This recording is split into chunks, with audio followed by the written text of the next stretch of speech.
Puji Tuhan, Shalom. Bersyukur hari ini kita boleh dengar firman Tuhan lagi. Firman Tuhan yang saya bacakan hari ini, saya ambil di dalam Ibrani pasal yang ke-11 ayat yang ke-6. Demikian firman Tuhan. Tetapi tanpa iman tidak mungkin orang berkenan kepada Allah.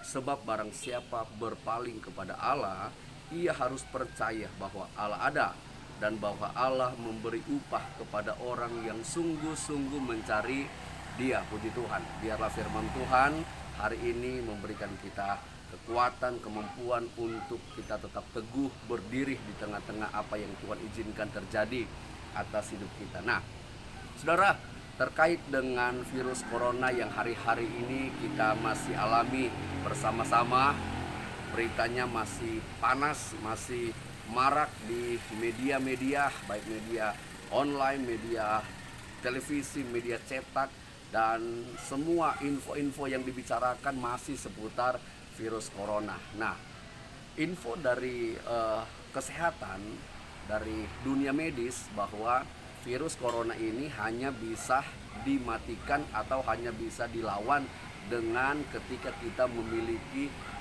imun yang kuat, ya, memiliki imun yang tinggi atau kekebalan tubuh yang ada di dalam diri kita, sehingga imun itu yang akan mematikan virus corona ini. Tanpa imun yang ada dalam diri kita, maka obat apapun tidak akan bisa menyembuhkan atau mematikan virus corona ini. Oleh karena itu para dokter, para medis itu menganjurkan kepada kita untuk meningkatkan imun agar supaya kita terhindar dari yang namanya virus corona ini. Nah, itu di dunia kesehatan, dunia medis.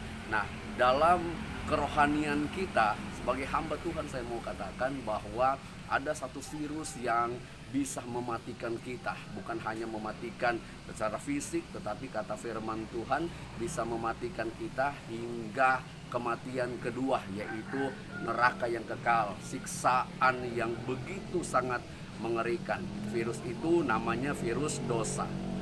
Nah, ternyata virus dosa ini hanya bisa dimatikan, hanya bisa dilawan dengan satu kata, yaitu firman Tuhan yang sudah kita baca tadi, yaitu iman.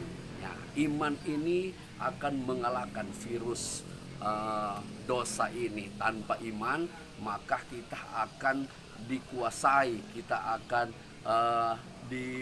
dipenuhi, kita akan dosa itu akan masuk dalam diri kita dan akan mempengaruhi hidup kita, sehingga kita tidak berkenan kepada Tuhan. Oleh karena itu, sebagai hamba Tuhan, saya mau katakan, mari tingkatkan iman kita kepada Tuhan agar supaya virus dosa ini tidak masuk di dalam diri kita, sehingga kita berkenan kepada Tuhan. Nah, bicara tentang iman, apa itu iman?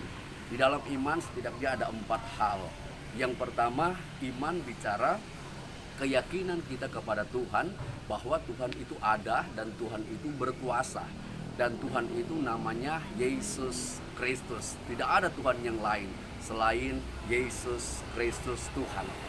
Nah, ini harus kita yakini, harus kita percayai.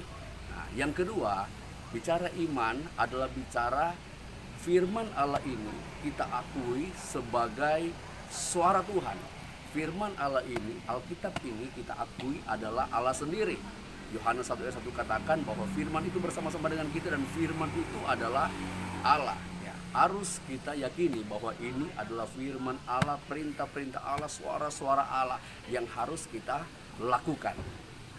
Yang ketiga, yaitu kehidupan kita yang setia melakukan perintah-perintah Tuhan, setia melakukan apa yang Tuhan sampaikan, setia melakukan apa yang Tuhan perintahkan, setia melakukan apa yang Alkitab catat.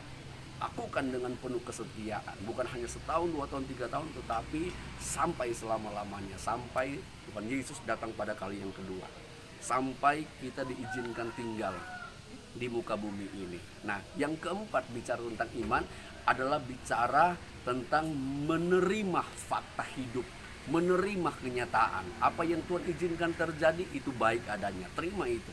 Nikmati itu dalam anugerah Tuhan. Tentunya bersama dengan Tuhan. Kalau tidak bersama dengan Tuhan, maka kita tidak akan kuat. Tapi bersama dengan Tuhan kita akan melewati segala sesuatu. Nah, ini 4 hal ini biarlah menjadi bagian atas hidup kita, sehingga kita terhindar dari yang namanya virus dosa. Tingkatkan iman kita kepada Tuhan. Dalam iman ada keyakinan kita bahwa Tuhan itu ada dan berkuasa. Yang kedua, Alkitab adalah suara Allah yang di dalamnya tercatat perintah-perintah Allah yang harus kita lakukan. Dan yang ketiga, kita melakukan perintah Allah setia, bukan hanya sekali, 2 kali, 3 kali, setahun, 2 tahun, 3 tahun, tetapi sampai selama-lamanya, sampai Tuhan panggil kita di muka bumi ini. Dan yang keempat, menikmati apa yang Tuhan izinkan terjadi. Nikmati apa yang kita alami sekarang ini, menerima kenyataan, karena apa yang Tuhan buat itu baik adanya. Puji Tuhan. Tuhan Yesus memberkati kita semua, dan terimalah berkat Tuhan, anugerah Tuhan yang berlimpah-limpah hari ini, besok, sampai selama-lamanya. Haleluya. Amin.